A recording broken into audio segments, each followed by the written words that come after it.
Okay.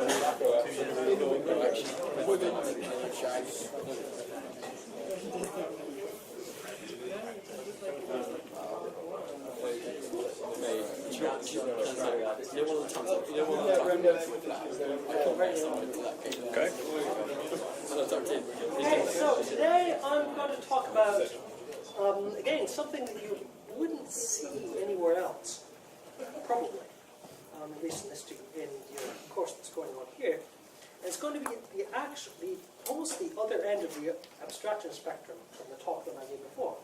So last time I talked about very, let's say, abstract ideas about data flow enforcement and policy and stuff like that. And today I'm going to be talking about designing hardware. So the exact opposite end of how things operate. And a bunch of what will happen today involves doing live demos. Now live demos never work, so be prepared for that happening. Hopefully they won't, because sometimes live demos do work. Often they don't. So the reason behind all of this is that you've all done some software design by now, and some programming and thinking about how programming works and how software goes together. Hardware design is a bit different. When you're actually building a physical object to do, whether it's an alarm clock or a full-on computer or any of those sorts of things, you have a set of different things to worry about when you're writing a program. And if you remember when you had your first program that worked correctly, that's a fairly good feeling to see something that you created that is actually doing its thing as it's supposed to, and is accomplishing something that you would like to have accomplished. With hardware, that feeling is actually almost better because you have a physical object that is doing what you would want it to do, and that's a pretty cool thing. But it's annoying. It's very fiddly to get hardware right. With programs, they may have the impression that you change one little thing and all of a sudden everything works. Usually that's not the case. Usually there's in a program of a significant size, there's a fairly broad range of abilities and broad range of potential solutions that you can fiddle with, okay, to make it go. Now, the problem with this not only is the design fiddly, but it's difficult to get started. Often you have to know a huge amount of stuff before you can do anything at all. And that means that often the smallest thing that you can build feels fairly daunting and big. And so, I'll show you an example in a moment, even one of the simplest things that you can do in terms of building hardware, in order to really understand what's going on, you have to know a lot. Otherwise, you're simply following instructions. Following instructions can be satisfying. You can end up with something kind of cool at the end of it. But if you don't know how it works, then that's a bit disappointing. And so that makes things like the hardware equivalent of Hello World is a bunch of work.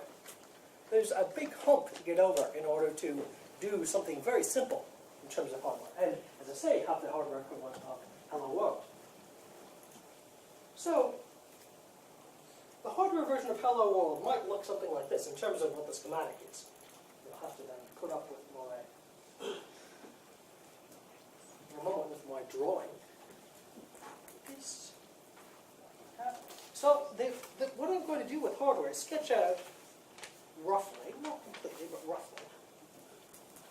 Suppose you were to take an LED light, and you wanted to hook it up to a button, and when you push the button, the thing lights up. Sounds pretty simple. So you might have something like this, right? You might have the LED. Dave can laugh at me because then I'll get this wrong.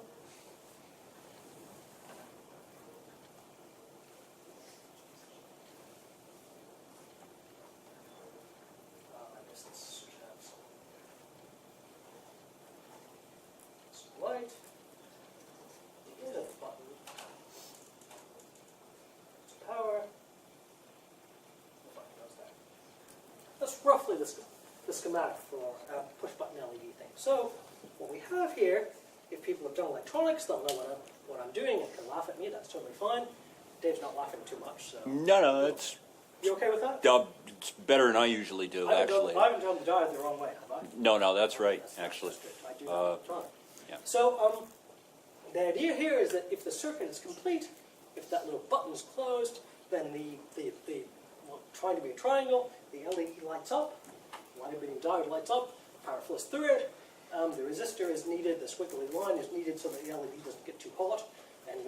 big smoke, and then it lights up, and when you release the button, then the circuit is broken, and the light doesn't light up at all. So that's fine, and you can describe this sort of thing.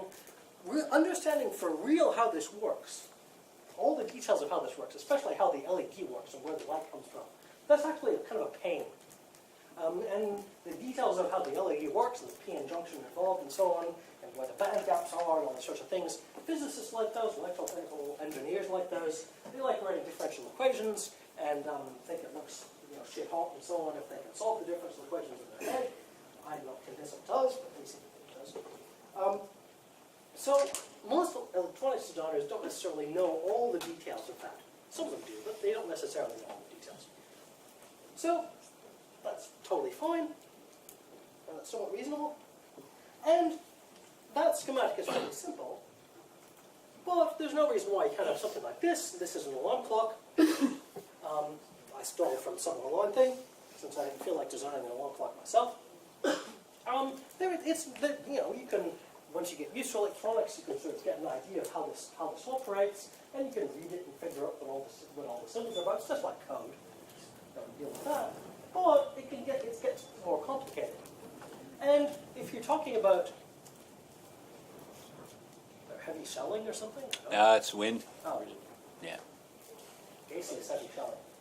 That sounds a bit kind of unseemly, doesn't it? Horrible. Sorry. I That- apologize. yeah, okay. So the thing is, this is a fairly simple alarm clock, but already the schematic is pretty annoying, and it's a bit more annoying than the little thing with the LED I just drew. And if you were to draw on paper a schematic of something like the processor, then it would get totally out of control, and you would have no hope of ever understanding what was going on. So that's pretty annoying. And if you were to build the LED button thing, you end up with something that looks like this. I slept in this morning, so I didn't build one myself to show you, but it's not very interesting. You push the button and the light comes on, and you can kind of guess what happens. And this isn't too bad, right? There's just a few components. It's not too. You can sort of see the relationship between this and the schematic I drew before. But if you were to build, if you imagine that the schematic, although it was fairly simple, ended up with this. If you were to actually build this schematic, then it would get really, really complicated and annoying. That would be fairly terrible. And not surprisingly, people don't really like doing that very much, because that's irritating. And slow, and error-prone. So this is not too bad, but this will sound very obvious, but the way these prototyping boards work is that columns across here, these are all connected together, these holes. So this plugged into that hole is connected to that, which is plugged into a hole in the same row. So if you're dealing with components that have a whole bunch of connectors, you'll see that this button here has 4, so you have 28 of them. You actually have to count the holes from the end to make sure that you connect things in the right way. And that's error-prone. How many things that I built and that everyone I know who builds these things who don't work just because of some stupid error like that, of miscounting. So that's not good. So, a natural question to ask is, can we make this less tedious? And this is, make the physical construction of the hardware less tedious. The design isn't necessarily all that tedious. You end up with, producing the schematic that I had before, that's okay, that's not too bad, but then the actual building of the thing, that is irritating. Now, one route is, pay somebody else to build it for you. You can do that, but it might take them a while. So, the idea that we have is, what scheme can we use to make this a bit less painful and irritating? So there are a few important things that I've written down here, which are very critical to realize, because what I'm going to show you, not surprisingly, this ends up being writing some stuff that looks like code. But it's a very different kind of code than the stuff you've seen. Nothing is being executed. If I were to write down a description of what the LED and the button were about, or if I were to write down a description of the alarm clock schematic, there's no execution there. There's no stream of instructions. It's not that this happens and then that happens. There's none of that. So there are no algorithms in the way that you've seen them so far. There's no sequential processing of things. So although it is code, it's not a normal, what we'll see, it's not a normal programming language, the way we've seen them so far. We're not describing a set of steps for the computer to follow. So instead, what we're ending up with, and there are programming languages, which, if those of you in computer science, certainly by the end of your time here, you'll get to see, that do work a bit like this. But this is fundamentally different from programming languages you've seen so far. And what they are really is these things called hardware description languages, which are declarative descriptions of what the hardware is about. So we say there is an LED. There is a button. The LED is connected to the button. Right? There's nothing, as I say, there's nothing being executed there. There are no instructions to follow other than place these things around. So we're declaring what there is. But we're not really describing, we're certainly not describing how it works. We're describing what there is and how the things are interconnected. And that's, later on, if you do a bunch of computing stuff, that's the essence of declarative programming, with languages like Prolog and Datalog and partially Erlang and stuff like that. But we're not going to deal with that very much today. So, these descriptions of what, as I say, what hardware is like, we'll see some in a moment. We'll see, for example, what the LED description looks like. So, the idea behind FPGAs is that, this slide's fairly wordy, is that FPGAs are programmable hardware. They look like, not surprisingly, not too exciting to look at from the outside world. They look like that. Very exciting. But the idea there is that the FPGA contains a lot of hardware inside it that can be configured using this declarative method. So I can describe to the FPGA some sort of circuit, and the FPGA will then, as following those the declarative instructions, will reconfigure itself and modify its own internal behavior to provide me with an implementation of that hardware. So this is like having a person, having a builder for you. You can say, build me this thing. And then the FPGA will go and arrange for itself to behave like the thing you just described. So this is a bit similar to a processor. Right? A microprocessor, well, or a processor of any kind, you give it a series of instructions, and it follows the instructions. It modifies its behavior to follow the instructions for you. So the thing you get does the program or the algorithms that you described. The FPGA is similar, except that what it does is it makes itself look like, and makes its hardware look like, what you've described for. And there are lots of various manufacturers of FPGAs have different architectures, different ways that they can make that happen, and they compete very heavily about that.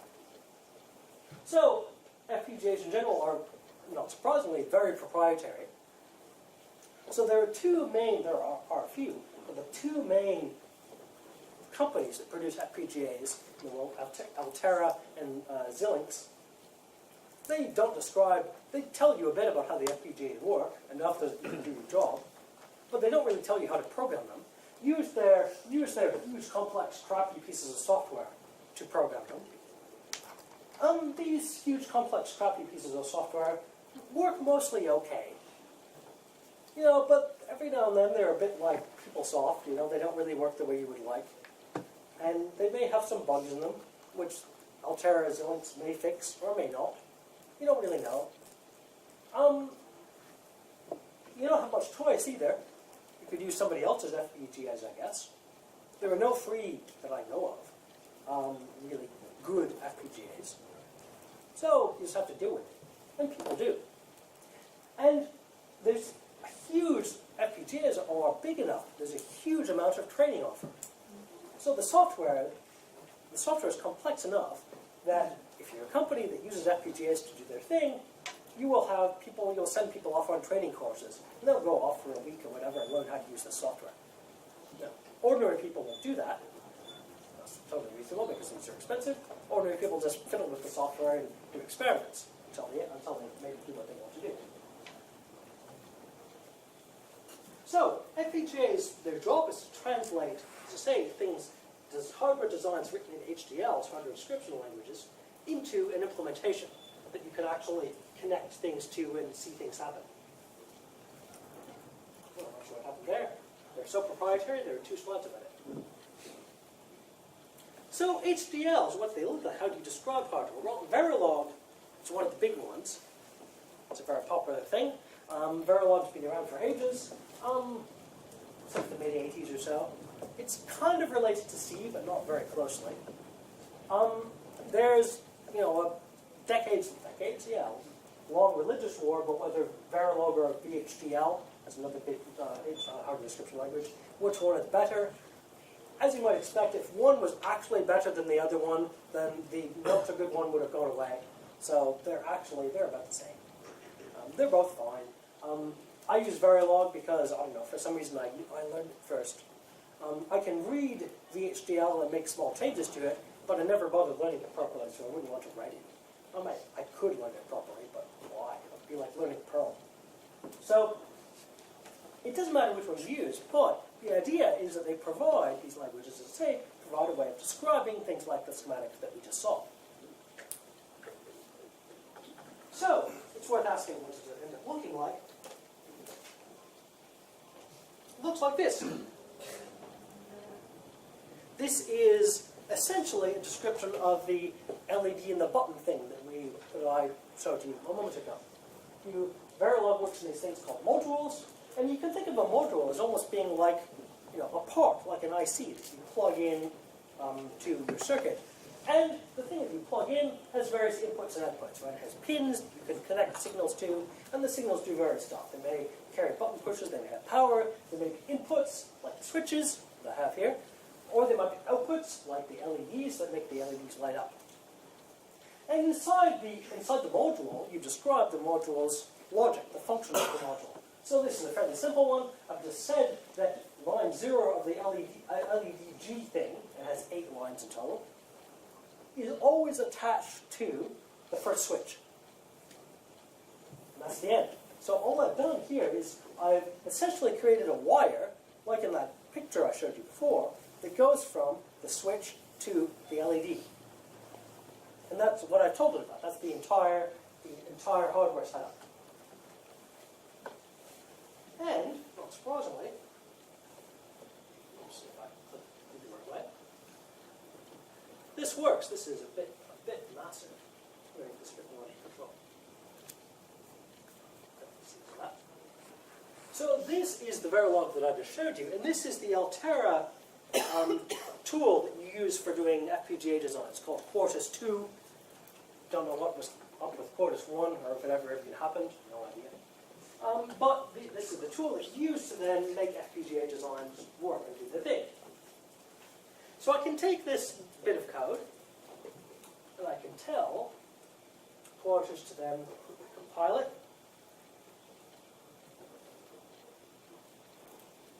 Click on this and hope it doesn't die.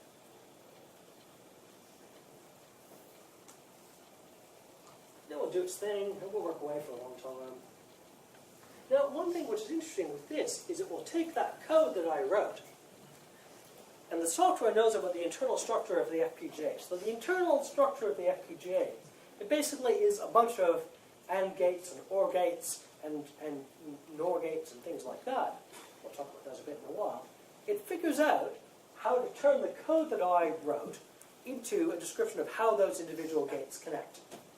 And so that's not a quick operation. It could be faster than it is, maybe. This machine, it's not a super fast machine, but it's about a 1.8 gigahertz Core i7. Not great, but it is a 2-year-old machine. So it grinds away for a while, uses some memory for a while, does some compilation, tells me how hard it thinks the FPGA will get. That's good, and it works, which is great. And now, if this works, then to be a programmer,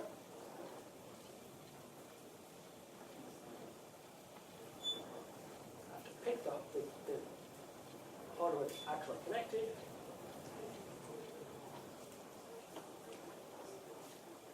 And now what I'll do is I'll switch over to looking at board itself. This is just running the stupid test thing that happens when the board fires up. If I tell the board to program itself, it will take a while because the FPGA on this board is not super tiny. And of course, nothing much happens. So now I have this awesome functionality. I can change the switch, and there we see it. Oh, it's so good. So it's pretty lame. But the point of that is that just from the description of what I have in the code, which is a declarative description of what the hardware looks like, I didn't have to go through the annoyance of building it. Building this isn't too annoying, but building it is a lot of fun. But I can get this sort of functionality happening fairly easily. Okay.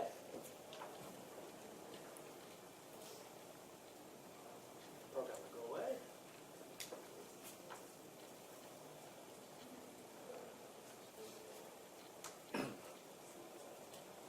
So this is very simple, right? But this is the equivalent of hello world. And you know, 1, 2, 3, 4, 5, 6 lines, that's not too bad for hello world. Look at the hello world. That's not too bad. So things to be a bit more complicated than I have done in my little simple example. So what I'll do instead here is I can say, well, right now it's assigned to switch 1.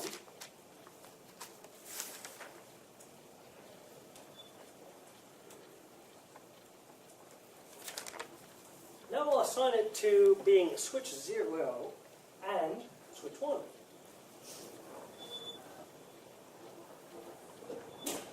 And then it will have to compile again. And so what that will end up doing then is, of course, the LED will light up if switch 0 is on and switch 1 is on, and be off otherwise.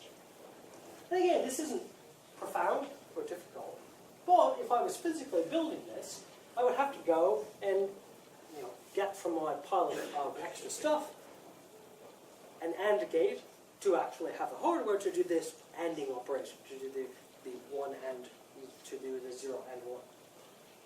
And again, I would need to supply the power, I would need to connect wires up and so on to actually make it work. I would need at least power and ground for the AND gate. I would need to then have the 2 switches go into the AND gate, so I would need extra lead there, and I would need an extra one to go from the output to the LED. So I would need at least 4 leads, plus this extra piece of hardware.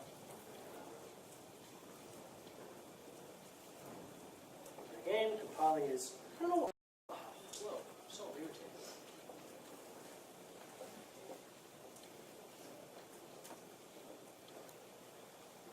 This time you can see the programmer do its thing. Not very interesting.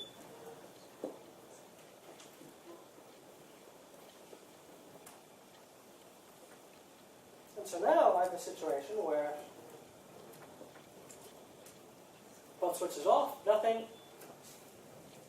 When they switch on, nothing. Both switches on, something happens. Which is what you'd expect from an AND gate. And what I can do then is I can build up arbitrarily complex expression with that. I'm not going to do it because it gets dull fairly quickly. But I can make things be as sophisticated as I want. Now this becomes important not when I just have switches and so on, that's a bit silly. But for example, these signals that I've added together here, they could easily come from the USB connection. This board has USB stuff. It could come from memory, things stored in memory. It could come from parts of a processor. I don't know how much Wayne went into the details or the internals of how processors are constructed. But they have to do this kind of thing all the time to, for example, figure out which assembly instruction you're executing. With the MIPS assembler stuff, you've done, you give assembler instructions an address. They have to figure out, okay, does that address match this piece of memory or that piece of memory? These sorts of operations and so on happen all the time with that. So you can do descriptions like that. The other thing fairly easily you can do is you can have operations take place when something else does. So what I've done here, you notice that what I've described with a sign, it's always the case. I've said that LEDG of 0 is always those two things ANDed together. Now, instead what I might want to say is, well, let's make LEDG of 0 do something whenever I push a button. Okay? And if you try to do this in hardware, physically build this all of a sudden becomes a huge pain in the ass. Because then you have to pay attention to what the value of the button used to be, and then you maybe have to store the original value of LEDG so that it only changes when you push the button. That's a big pain. Obviously, it's not difficult, but it's annoying. So with something like FPGAs, it's fairly straightforward. What I can do instead is I can very easily say, okay, I need to store LEDG, right? So I need a register to store that. I'll call it LED out. And now I'll assign LEDG. I'll make it 1 actually, so we can see what's happening in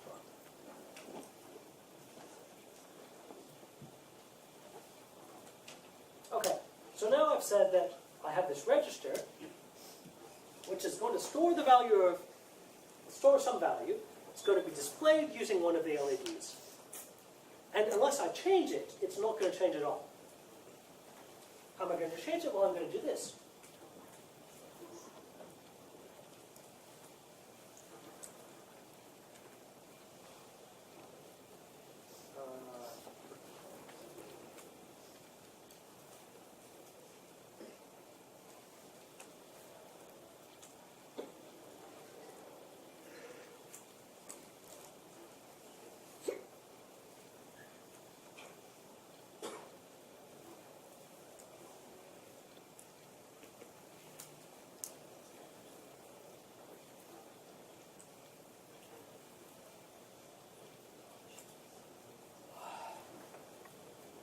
So what I've done here then, let's see if this actually works. I can let it compile while I talk about it. Save, yes. And we'll see in a moment whether I actually did it correctly. What I've said here then is I said, well, I have this new register which will store a value unless I change it. And when am I going to change it? Well, I'm changing it whenever key 3 has a positive edge, whenever key 3 goes from low voltage to high. So whenever I push the button, they correspond to key 3. At that point, the register will flip. If it was 0, it will become 1, and if it was 1, it will become 0. Designing this in hardware it's not difficult. This is, again, one of the first things you build, but there would be sort of an entire 2-hour practical session on physically building this. And the person would come around and help you debug it and make sure it works. And you would probably get it wrong because you put the wire in the wrong place, and it's just a pain. So the idea behind this is it reduces the pain to having to write this, declarative code.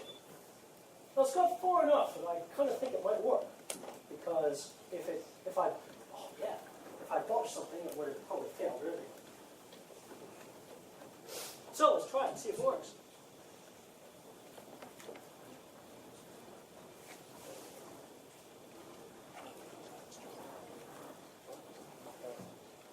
Okay, so I had these switches as before,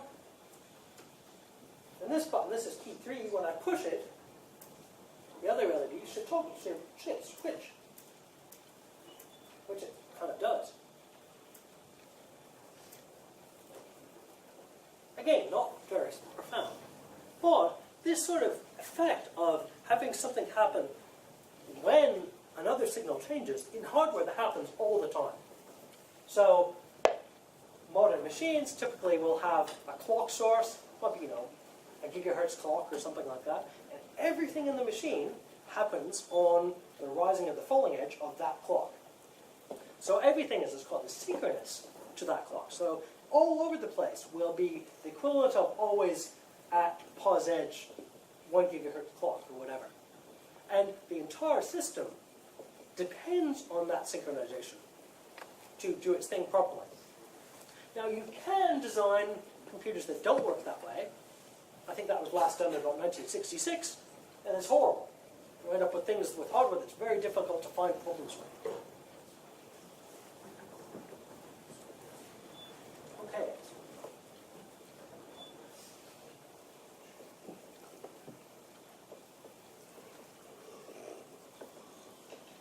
So back to this. So you can make these as arbitrary complex as you want, and as I say, you can have events. And the events can be what I've described here. The events can be what I've described here, or they can be changes in system memory. For example, and if a number multiplication results in an overflow, it can be that sort of thing. It can be all over the place in terms of hardware system design. So you can create bigger things. Right? You can produce adders, and this sounds silly, but the computer obviously has to be able to add things at some point. So you can actually produce, using something like Verilog, all the code to implement a half adder, a full adder as they're called, things like that. Now, you can also cheat because Verilog knows how to add things, so that works fine. The software can take care of it for you, and bigger systems do that quite a bit. You can have complete CPUs or entire systems.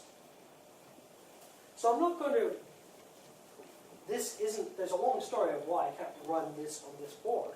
But for example, well, I can, but it won't be very interesting to look at. If you look at, for example, I'll show you briefly.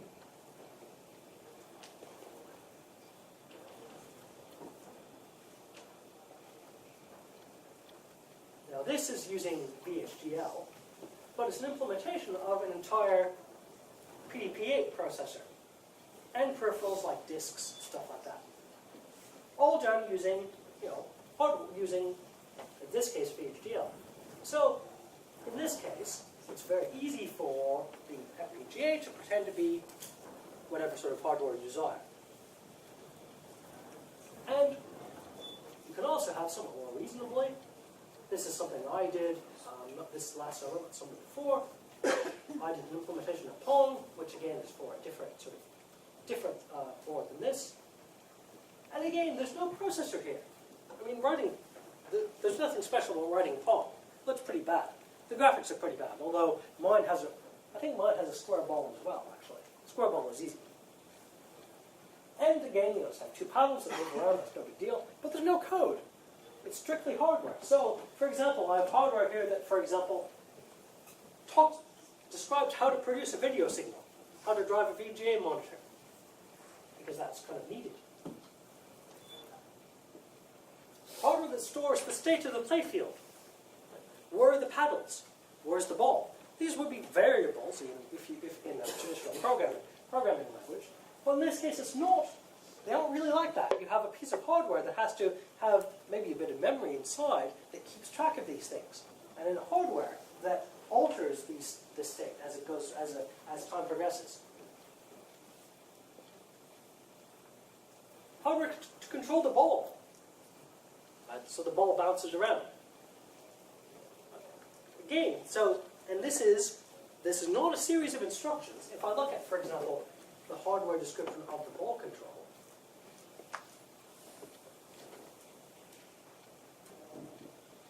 Yes, there's some if statement. There's an if statement here, but that's not a set of instructions about we start executing. When frame sync happens, we start executing these instructions. That's not the case. It's when frame sync happens, then X increment is adjusted under these conditions. So you can easily, people have done implementations of, for example, the hardware behind Space Invaders, the hardware behind train control things from the mid-1970s and into the 80s, all that sort of stuff. And that leads to what I'm going to end this with, is what this ends up being for, and what it ends up being good for.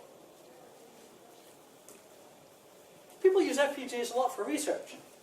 So a bunch of people I know, at Cambridge, for example, they're interested in different sorts of CPUs, different sorts of ways to organize memory for the purposes of security and protection of software. Now, nobody is going to build the hardware for you to do that. Intel isn't anyone like that. So you have to build it yourself.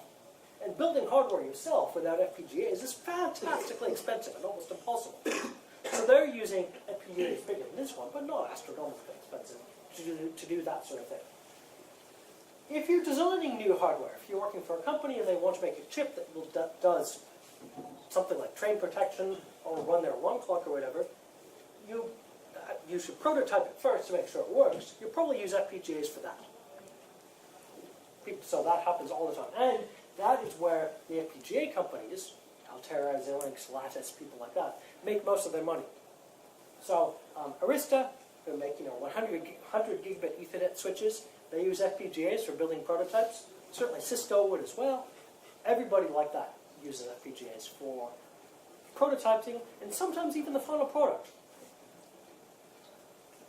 People use it for nostalgia, as I say. Somebody decided that the world needed a re-implementation of Space Invaders, and so he pounded away and produced one. And there are other ones for games from a similar era, Asteroid, Tempest, all that sort of stuff. That works fine. Those work in very small FPGAs. That's not a problem. There are FPGA implementations of the Amiga, the Atari ST, C64, all that sort of stuff. Now, inside these, there is a processor, so they run the real software. They behave exactly from the software point of view. They are the hardware. They behave exactly as the original hardware did. They're just a different implementation. And DIY is a big thing. If I'm building a computer, this is when I'm poking gradually away at building some audio synthesis stuff. I'm not going to want to build hardware that's 1 meter square. Right? That's terrible. So I'll design a bunch of stuff and implement it using, describe the implementation using Verilog, and then the FPGA will do it, and it will end up being a lot easier. And I can say, well, yeah, I kind of would like that piece of memory to be, maybe a megabyte instead of 3 megabytes. I don't need that much. Just change a few things in the Verilog, and then the hardware reconfigures itself to have the memory be smaller. Or I'd say I kind of need some software, and I like writing 68,000 assembler. I'm familiar with that, so I could use a 68,000 processor. So download a 68,000 and shove it in, and it all works, with a bunch of screwing around, of course. So that ends up any time that you need to do bespoke hardware or design things, a physical object, because computer science people are not used to that. FPGAs are fantastically useful. And a bunch of people, not some here, some elsewhere, students end up using them in things like their final year projects because they want to build something that either doesn't exist or the hardware is too slow. So, a commonplace thing people say with these Cambridge people, can't you just do it with software? Aren't modern CPUs fast enough? Well, kind of. You could boot FreeBSD in simulation in an hour maybe, but that's not very satisfying to have to wait an hour for your OS to boot. So, for that sort of thing, hardware, even in FPGAs, is still always faster. And it's still a good idea. So, as I say, the point of this is just to basically to let you know that FPGAs exist and that they're interesting and a peculiar crossover between the world of what software is being like and the world of what hardware design is like. And for someone like me, who, through a long story that I may tell some of you at some point, physically building hardware is a real pain. This is fantastic because then I can build things that I would just get frustrated and give up if I actually had to physically wire them together. Okay, I think that was the end. Is that the end?